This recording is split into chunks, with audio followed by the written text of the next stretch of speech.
originating of the universe actually delves into the... when you say Eastern, what are you talking about? Buddhism? Or which specifically, I've been mainly interested in Zen Buddhism, which is like...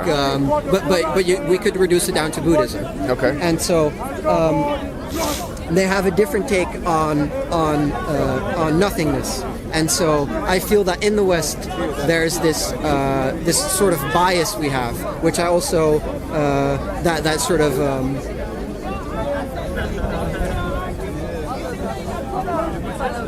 that things are more important, like that things are more important than not having stuff, in a sense. You know, that's why I also feel we are very materialistic and all that stuff. Yes. And so we have also this big bias, which I see in the scientific community, is that everything that's real to us has to be measured. Like, as soon as you can measure it, it's real. And then a question I like to say, ask Dawkins, is like, all right, you go to sleep, you dream you're being on that big boat.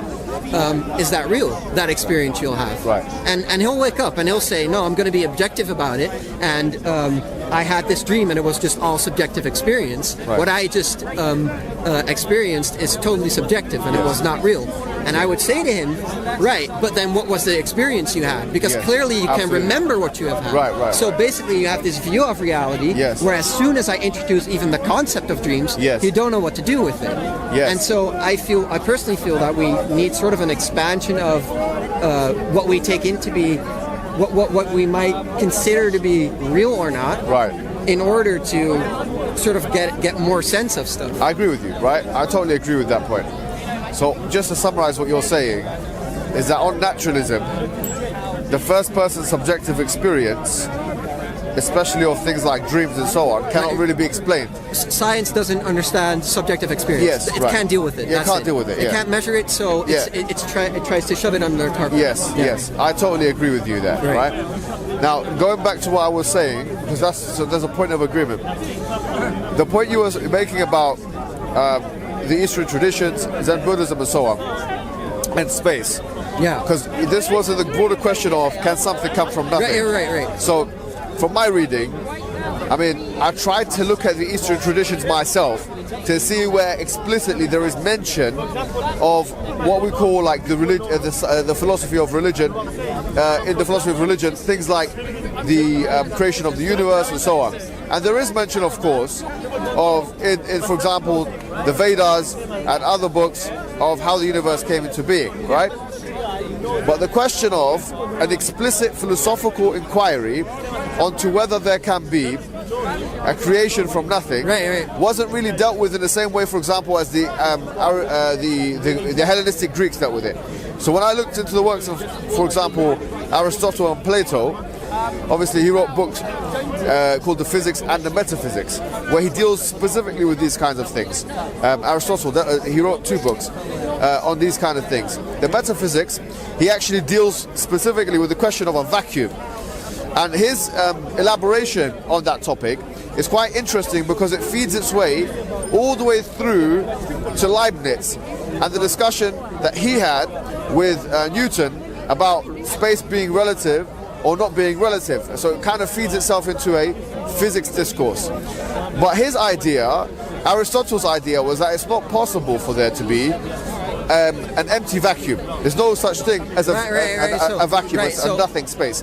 Now, this idea kind of, throughout the medieval period, I would say, with a large degree, and I'm obviously here talking about more the Middle Eastern traditions and the Christian and Jewish traditions. Obviously, that's where my area is more, where I'm more interested.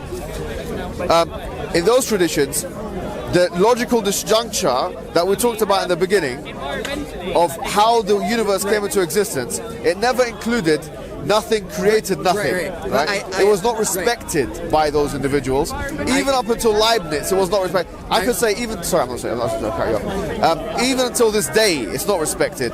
I mean, the only people who really postulate here, people like this guy Krauss and other people, are those individuals who really are using semantical deception in order to try and put forward a theory which talks about black holes, which themselves are governed by laws of physics and can't be said to be emptiness or nothingness, in the sense that it's the absence of something, because that's the definition of nothing. It's the absence of something. The reason or the equivalent of the mathematical the reason zero. why I brought up dreams, because I don't feel that I tied it back to the ultimate creation question that we were dealing with. Right. Like we had an agreement about whether dreams are real and this. Yes. Exactly. And so I've remembered now why I brought it up, and I haven't fully explained it. And so my estimation is that we probably have a different take on the meaning of nothing. And so what I feel happens in Abrahamic culture or Abrahamic religion, and now I'm not going to call it Western culture, but I feel that the word nothing is very interesting. So imagine Dawkins dreaming and you confronting him the next morning, like, what did you experience? Yes. Because he can't deal with subjective experience as a scientist. Right. He'll shove it under the carpet, and he'll say, "Oh, that's nothing." Right. And then I'll come back to him and I'll say, "No, you experienced something." I see your point. Yes. You did experience something. And so then what was it? And I said, "No, it's nothing." Yes. And so what I would like to put forward then is that the way we use the word nothing often can be translated to, "No, it's unimportant." Right. And so I see Abrahamic religion as a sort of filter where we have a very rigid conceptualization of what's real and what's not, and everything that's pushed out of that's outside of this bracket, we just don't look. Right. Even though we do know that it's part of the human experience. With respect, there would be one objection I have with that, right? Could I finish the story? Though? Yeah, of course. Right. So, in the Eastern religion, they believe in this duality of the yin yang, basically, you know, male and female, etc. Right. And so their take on stuff is that in order for there to be something, there has to be nothing. And so I'm not articulate enough to explain all the philosophical underpinnings, but I get what you mean. They're like Eastern philosophers. They make a very strong case for this, and it's very fascinating. All right. Where they say it's not so much how did something arise out of nothing, but something and nothing arise mutually. Where did that come from? They believe something and nothing. Yes, and so my definition of nothing would be that all things considered, like in the same way that if you look at an empty room, and because I said we use the word nothing strange, and I think that we can often translate it to it's unimportant, or maybe even more precisely that which we do not acknowledge to be part of reality, in a sense. It's like if you bring someone to an empty room, it's like, what's in this room? Well, nothing. And I could say that there's empty space. Now let me explain to you. I think there might be a confusion, right? You said that something and nothing have according to the Eastern traditions. And by the way, we should kind of disentangle the Eastern traditions, because Sikhism is an Eastern tradition. And by the way, it's quite monotheistic. What's Sikhism? Sikhism is that a branch of Hinduism or Islam? No. It's a standalone religion. Right, I don't know that. Yeah. So I remember the name. And they believe that the universe began with Ik, with this this ex nihilo creation from God and all that. Yeah. So that's an Eastern tradition. And by the way, you could even interpret the Hindu traditions as believing in the same thing, Brahman and so on, starting the universe or whatever it may be.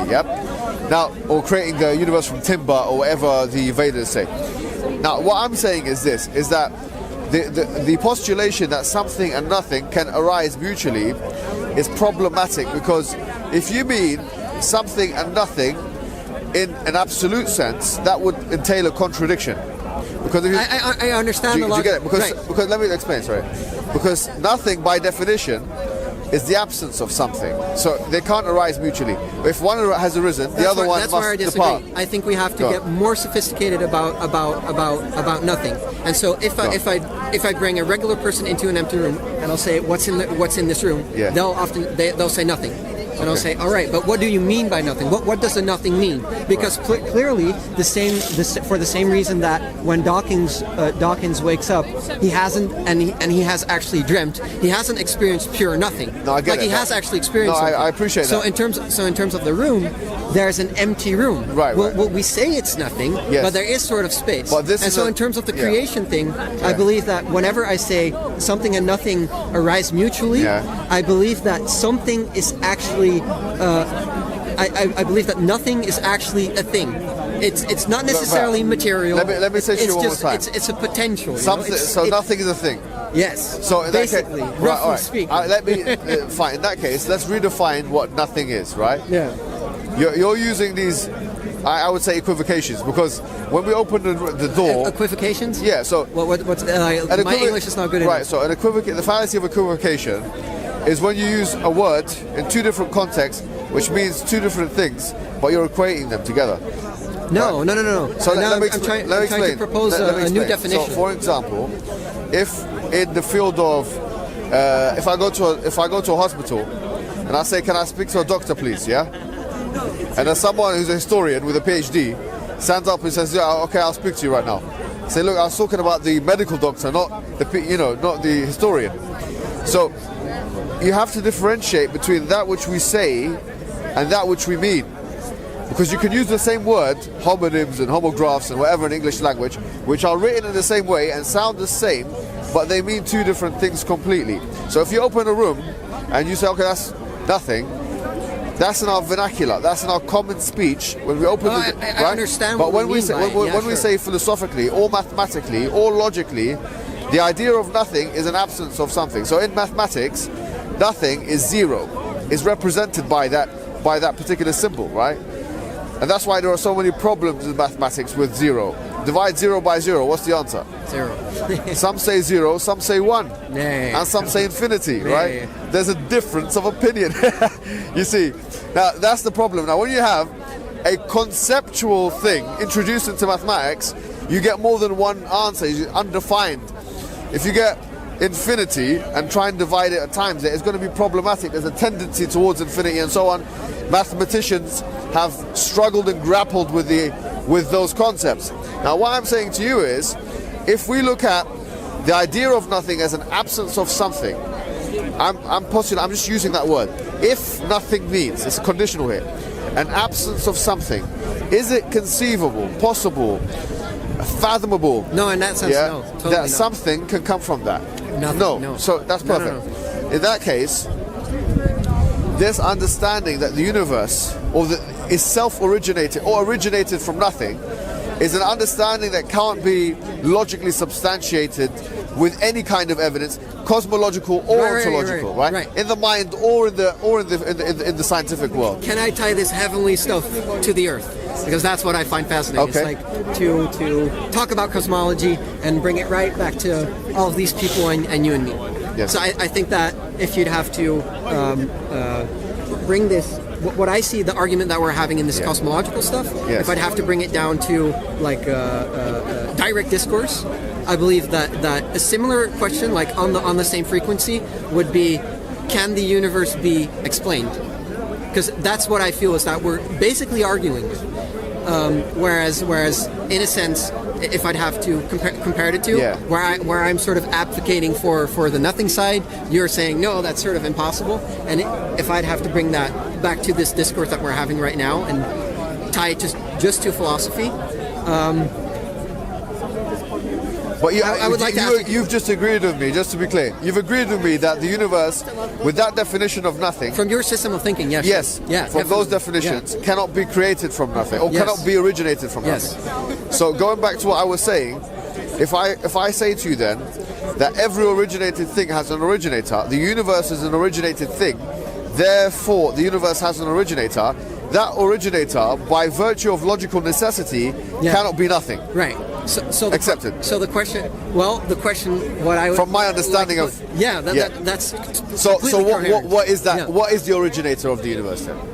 Yeah. What must the originator of the universe? What characteristics? What attributes must it have? What's the originator of the universe? We'll come to that. But let's answer one question at a time. Right, You can come and stand next to him. Can I flip it back to you? Yes. Can I flip it back to you? But can you answer that question first, then ask me whatever you want to I'm not sure. I don't think so. Right. No. So, here the point. What's your take? My take is, if we went with his question, what's the originator of the universe? Yeah. You do have an infinite regress, obviously, right? Yeah, exactly. So it doesn't get anywhere. The answer would be that you'd have to require a pre-eternal, right, agency in order for, that system to start. Now, obviously, someone could turn around and say, but, you know what, I believe in the infinite regress. Wait a minute now. You might say that. Do you believe in the infinite regress? It's a possibility. Possibility, fine. No, I'm gonna, for the sake of argument, for me, by the way, I say it's not a possibility. My official position, I agree, is that it's not a possibility. And the reason why I would say it, just like John Finopoulos said, he said that it's not possible for an infinity to get greater, right?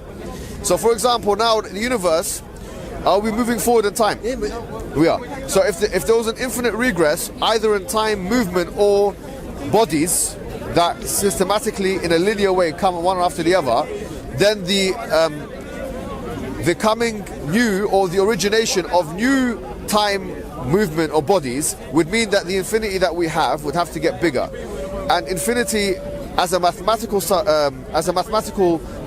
kind of concept cannot be susceptible to addition add-on. It's already in, because that would be exactly right. I understand. But for the sake of argument, right? I like to take every argument on board. Even if we say that the universe has there's an infinite amount of bodies or time or whatever, even though that's a logical impossibility in my view, and in Aristotle's view, and in Aquinas' view, and in Maimonides' view, and in Ghazali's view, the list goes on, almost in everyone's view, in fact. All of those individuals say that, even though I could just argue, but the ultimate cause of that infinite regress is coextensive with the infinite regress. So in other words, where the infinite regress is there, also the ultimate cause is there. Yeah, it cancels right. each other. So in other words, it doesn't matter. Even if we go down that route, it doesn't actually solve anything. So the point I'm making is, if an infinite regress is impossible or possible, you still have the idea of a cause, an ultimate cause, right? So finite things cannot coexist with infinity. Is that what you're saying? Pardon me? Finite things cannot coexist with infinity. They cannot exist inside of infinity because infinity is infinite. Every single small shadow of infinity is infinite. Is that what you mean? From a cosmological perspective or a mathematical perspective? Both. Well, no, they're two separate questions, right? Well, infinity itself cannot be truly perceived by humans. Come here, don't run away.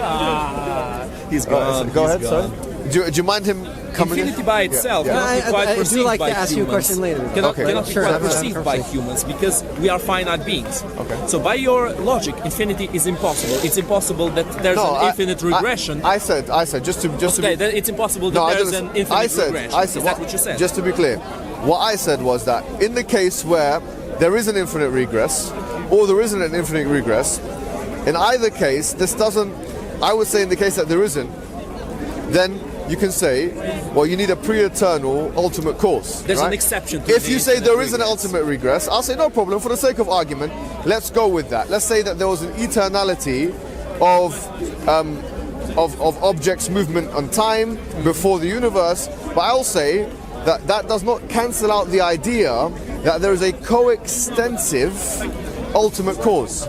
So even if you have your ultimate regress, I don't care. If you really believe in infinity, I don't care. You can believe in infinity, believe in it before the universe, but I'll say, what caused that infinity? Even if you believe in it. So I haven't got a problem. Questions. I haven't got a problem Just either way. Two questions and basically that's it. Yeah. First of all, is God infinite? In what? Because infinite, let me tell you the word infinite. Infinite does not make sense as a word by itself. It's like saying the word, is God zero? Zero in what? Zero in injustice? Absolutely, right? That God doesn't exist. No. So if you say, that's not how it works. Infinity, So how it works. infinity has to be you have to add the word infinity with some kind of subject or object. So you have to say, does he have infinite This is mercy? the question I Yeah, want to ask. infinite time. Infinite. No, infinite in and of Something infinite. infinite in and of itself must be contextualized with either time, bodies, movement, or something. Otherwise, we're talking about an abstraction, which actually, to most mathematicians, doesn't mean much, right? Well, even in time, body, even if you try to make it more concise, more concrete, it's still infinity. It still cannot be perceived by humans. It's still exactly the So same. your question is God infinite is not a complete question. Is he infinite in what? What are you Is asking he exactly? infinite in knowledge? for Yes, example? yeah. So Yes. yeah, he has all knowledge. Yes. Yes. So does God know what it means to be evil? He knows what it means to be evil. Yes. So he was evil. You don't have to. That's a. It's He like experienced being Right. evil. No, God is Does not God susceptible. know the experience of being evil? All right. So here's what I would say to you. Right. The susceptibility of experience, as known by human beings, is not the same as for God. So, for example, for us, right, human beings, someone will say, human beings, I can steal. Yes. Yes. Does God have the experience of being a thief? No, because God, number one, owns everything. So it's impossible for him to be a thief. So in other words, having the experience of something is not necessarily having the knowledge of it. But by not having that limit that humans have, God doesn't have the exact knowledge that humans have with that limit. That's God doesn't a have